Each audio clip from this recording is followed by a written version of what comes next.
With Trump pushing for tariffs, mass deportations, and his renewed feud with Jerome Powell, it's safe to say there's a lot that's going on in the past couple of weeks since he's taken office again. And whether or not you like it, Trump is on a mission to cut spending and to potentially, hopefully, lower prices for homebuyers. People like me and you. People who are going to the grocery store, we're looking at the prices of eggs and saying, what is going on right now? I know there's a bird flu, but things need to change, right? We need some help. And once again, Trump is on a mission by any means necessary. He doesn't care who likes it, who doesn't. They are cutting spending, cutting costs. But that leads us to the question of, is this actually going to trickle down and help us? And we'll be back in 3, 2, 1. We gone. Welcome back, family, to another episode of the First Sip Podcast. I'm your host, Dekimbe Smith. And this week, as I sip on my good old black coffee, I'm breaking down what's been going on in the housing market ever since Trump has been back in office.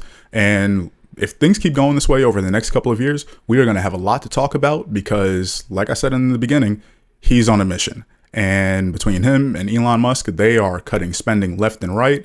And we're hoping that this eventually trickles down and helps us save some money. But will that actually happen? We've heard it before from other politicians who have ran and said, okay, you know what? We're going to cut spending here. We're going to do this stuff for home buyers here. But does it actually really ever trickle down in a way that we want it to? So that's some of the stuff I want to explore today and break down some of these topics. So once again, we can stay informed, know what's going on, and make the best choices as we move through these next couple of years. Now, starting off with Trump's push for tariffs and deportations. Now, this is something that definitely stood out to me because if you understand building, the construction process, we know that a lot of immigrants take up these positions. And interestingly enough, when I was doing a little bit more research onto this, back in 2022, there was a study that came out. It showed that 31% of construction tradesmen were actually immigrants. And when you look at that, you say, okay, a third of the workers that are taking these positions obviously weren't born here. And if they aren't documented and end up getting sent back, then what happens to the labor force, right? Are we going to have enough people who are ready to take on these roles, who are right here, who are native born, or are we going to be struggling to find the people to step up and fill those gaps? Now, this is something that we've seen over the past couple of years. Once again, when I was looking at this chart, it showed that ever since the housing crisis that we had back in 2008, we were struggling to get native born workers back into those positions, right? People who were born right here. For some reason, they just weren't getting back. Maybe that was because the builders, the developers said, okay, you know what? I can pay immigrants cheaper. I don't have to worry about paying other costs that I might have to pay to somebody who's born right here. And maybe they were just saying, okay, I'm just going to save money this way and continue to make money while I'm selling the homes and fulfilling all the inventory needs that's clearly there. And so we went through this period for years where we saw more immigrants taking these positions than people who were born here. Now, this is something that now that we move forward to where we are right now, I'm asking myself, okay, do we have the workforce that's ready to step up and take these positions? But not only that, are builders and developers on the other side going to be willing to pay the higher cost? Now, of course, they're going to have to do something, right, to get the job done at the end of the day. But what does that look like for us on the end of it, right? When you go to buy the home, when you go to rent the apartment, because the costs are going to have to be made up somewhere. And that's where we're going to have to ask ourselves, okay, who's going to have to pay that cost, right? Whether that be the builder and they just say, you know what, I'm going to eat it and we're not going to, pass that down to the buyer. Yeah. How likely is that to happen, right? So that's where I'm sitting there saying, okay, for the short term, we're probably going to see a spike on the increase in the prices of new construction, things that are newly renovated because the cost of labor is going up. We have to ask ourselves, well, where is the savings going to come from on that side? Now, obviously the benefit, there's going to be more employment for people who are born here, people who need the work, people who haven't been able to get these jobs because they have been losing out to somebody who's been taking maybe a lower pay. So we can't say it's all bad, right? There is somebody who's going to win in this at the end of the day. And we have to look at it that way. We have to try to see every side of the picture about all of these decisions that are being made, and then try to ask ourselves, okay, what's the real thing that's going on here? Now, aside from the deportations, something that's been taken over the news as well is Trump's push for tariffs on some of our neighboring countries, right? Whether that be Canada, Mexico, way overseas there in China where we get a lot of our imports from. But let's just focus on Mexico and Canada. Now, I'm focusing on these because, once again, we're talking about home building. We import a lot of lumber and other building materials from these countries. And when you talk about, okay, well, like, how are we going to cut down, and start saving money? That's where it's going to be interesting to see how these other countries come to the table like they did recently to make a deal and say, okay, well, we don't want you to impose these tariffs on us, because we are a large trade partner with you and we do so much business, and we don't want to lose out on that, because then maybe the builders here who are importing these goods from other countries start looking at some native options and say, okay, well, what's going on right here in the USA? Maybe, if it is going to cost us a little bit more, so be it, but at least we can get the supplies that we need without having to pay that extra 25%, 10% tariff by buying stuff from another country, right? From Canada or Mexico, wherever it is. Now, also aside of this from the tariffs, so we've already seen, push from the National Association of Homebuilders.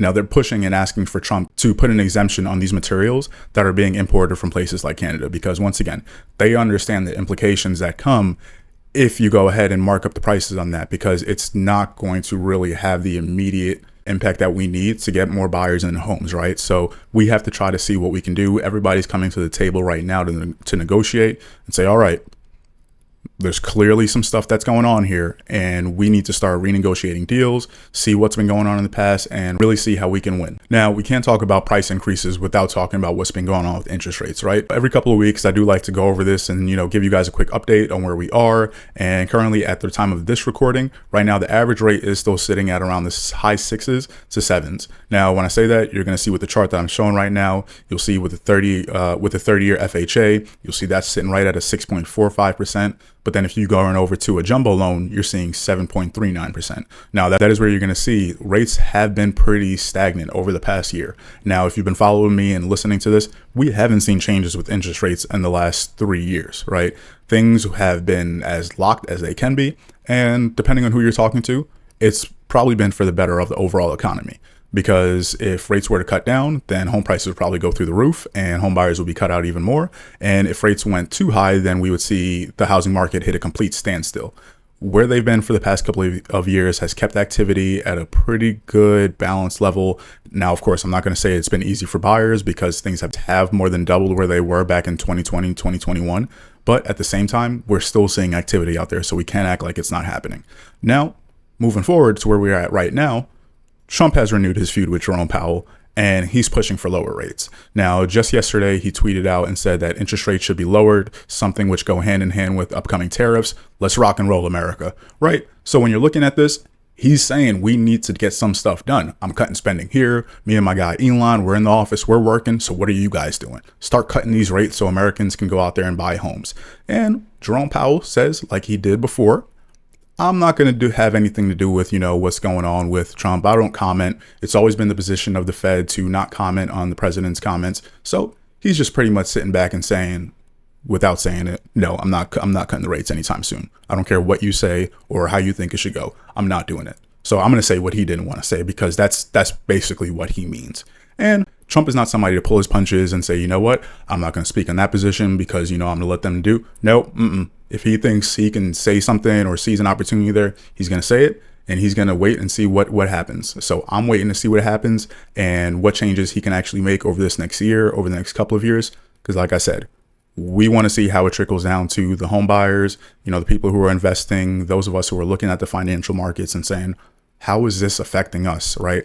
We see the big picture, we see the grand scheme, but on the local level, down here, when we're still looking around at our grocery stores, when we're looking around at the homes, for sale, those things aren't budging, right? I'm not able to just walk in there without really stressing it and saying, okay, yeah, I feel good about making this decision. People are hurting right now, and we have to be clear about that, because as we see all these headlines, I think sometimes we get lost in it and just say, okay, well, look what they're doing, at the national level, they're making changes. Yeah, but at the end of the day, are things changing for you? And those are the questions we got to make sure we're asking, right? So like I said, let's make sure we're staying aware, staying informed on what's going on around us, because that's the only way we're going to be able to make better decisions moving forward, right? If not, then we're just going to get caught up on what other people are saying. Oh, well, just wait for this. Wait for the housing market to crash, right? It's going to happen this year. Remember your cousin who told you that 2 years ago? Yeah, well, it's 2025 now and it still hasn't happened. You need to go ask him, hey, listen, keep your advice to yourself, because you done told me to wait 2 years ago when I could have bought the home and got all that equity, or I could have started investing, but you told me the market was going to crash or Bitcoin was going to crash. Now, none of that has happened. So let's make sure we're staying informed with what's going on in the media, in the news, so we can make better decisions. And like I always say, if you guys have questions because, you're getting ready to start the home process, you're not sure where to go with financing, let me know, right? Reach out to me. I have partners that work in these areas. I was able to form a team over the past couple of years of people who are really experts in this field, so that when I'm working with my clients, I can also partner up with them and say, hey, listen, we have these questions. We need to dive into this specific area because we're unsure about what to do next. So let's do the work. Let's stay informed and keep moving forward. But until next time, stay tuned, stay curious, and as always, enjoy your first sip.